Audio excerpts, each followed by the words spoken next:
আসসালামু আলাইকুম। আশা করি তোমরা সকলেই ভালো আছো। আমিও আল্লাহর রহমতে ভালো আছি। আজকে নিয়ে আসছি খুবই একটু গুরুত্বপূর্ণ সাজেশন, এবং কত সহজে কত কম করে খুব ভালো রেজাল্ট করা যায় সেই বিষয় নিয়ে আমরা আলোচনা করব, এবং কীভাবে রেজাল্ট করা যায় সেই বিষয়ে আমরা আলোচনা করব। এবং এই সাজেশনটি মূলত তোমরা যারা আমার ফাইনালের পরীক্ষার্থী রয়েছে রাষ্ট্রবিজ্ঞান বিভাগের, এই সাজেশনটি মূলত তাদের জন্য। আসলে আমরা সাজেশন নিয়ে আলোচনা করি। আজকে আমরা যে বিষয়ে কথা বলবো সেটা হচ্ছে বাংলাদেশের আইন প্রণয়ন প্রক্রিয়া। এই যে বিষয়টা রয়েছে, তোমরা রাষ্ট্রবিজ্ঞান বিভাগে রয়েছে জানো এই সাবজেক্টটা অনেক বড়, মানে এটা অনেকগুলো অধ্যায় রয়েছে, প্রায় 12টা অধ্যায় রয়েছে। তো এই অধ্যায় থেকে শর্ট করে খুব কম করে কীভাবে তোমরা ফুল মার্কস কমন পেতে পারো সেইভাবে একটা সাজেশন সাজাইছি।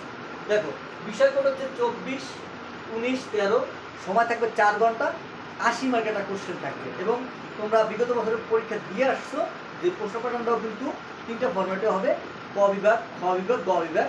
এবং ক বিভাগে তোমাদের 12টি শর্ট কোশ্চেন থাকবে, যার নম্বর থাকবে 12, 12টি থেকে 10টি লিখতে হবে, নম্বর হচ্ছে 10। এবং খ বিভাগে তোমার 8টি কোশ্চেন থাকবে, 5টি লিখতে হবে, নম্বর হচ্ছে 20। এবং গ বিভাগে থাকবে 8টি কোশ্চেন, 5টি লিখতে হবে, যার নম্বর থাকবে 50। এই 80 মার্কস কীভাবে তোমরা এই 80 মার্কসই কমন ফেলতে পারো সেই বিষয়ে আমরা নিয়ে আলোচনা করবো। এবং এই বিভাগ এটা হচ্ছে রাষ্ট্রবিজ্ঞান বিভাগের জন্য। আসলে আমরা তাদের সঙ্গে আলোচনা করি।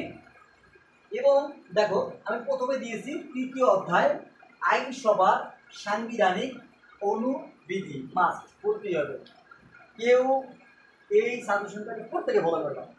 5ম অধ্যায় আইনসভার আইন প্রণয়ন প্রক্রিয়া মাস্ট। 6ষ্ঠ অধ্যায় আইনসভার অর্থ সংক্রান্ত কার্যক্রম মাস্ট করতে হবে। 7ম অধ্যায় আইনসভার অতিরিক্ত কার্যাবলী মাস্ট করতে হবে।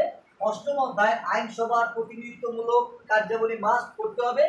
11দশ অধ্যায় আইনসভায় জেন্ডার ভারসাম্য ও জেন্ডার ইস্যু মাস্ট করতে হবে।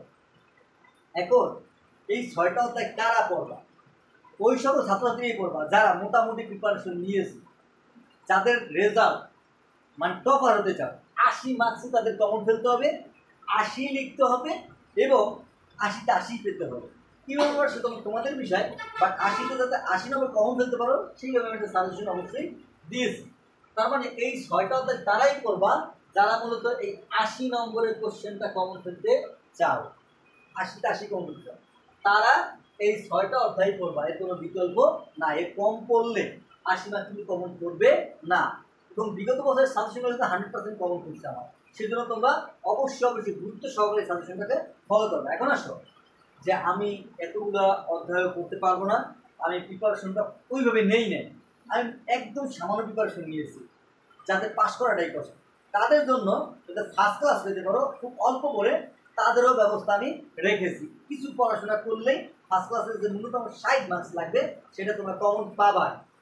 তারা কয়টি অধ্যায় পড়া? তারা 4টা অধ্যায় পড়লেই ফার্স্ট ক্লাসের যে মার্কস লাগবে সেটা কিন্তু অবশ্যই কমন পেয়ে যাবে। কোন 4টা অধ্যায় তারা পড়বা?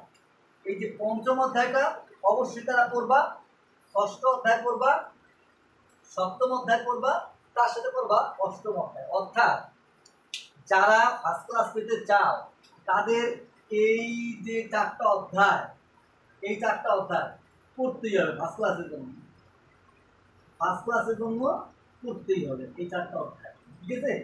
তার মানে 5ম অধ্যায় আইনসভার আইন প্রণয়ন প্রক্রিয়া, 6ষ্ঠ অধ্যায় আইনসভার অর্থ সংক্রান্ত কার্যক্রম মাস্ট, 7ম অধ্যায় আইনসভার অতিরিক্ত কার্যাবলী, 8ম অধ্যায় আইনসভার প্রতিনিধিত্বমূলক কার্যাবলী মাস্ট। এই 4টা অধ্যায় যারা পড়াশোনা করে হলে দেখতে পারবা শিওর থাকো, তারা ন্যূনতম 60 লাগে ফার্স্ট ক্লাসের জন্য, সেটা তো কমন পাবা, তার থেকে বেশি পাবা, তার থেকে বেশি পাবা। সেজন্য আমি বলবো তোমরা এই 4টা অধ্যায় অবশ্যই খুব ভালোভাবে পড়াশোনা করে দেবা। তোমাদের মেধাক্রম অনুসারে কিন্তু প্রিপারেশন নেবা, তাহলে আমি এনশিওর করতে পারি, শিওর থাকো তোমাদের ফার্স্ট ক্লাস উঠবেই।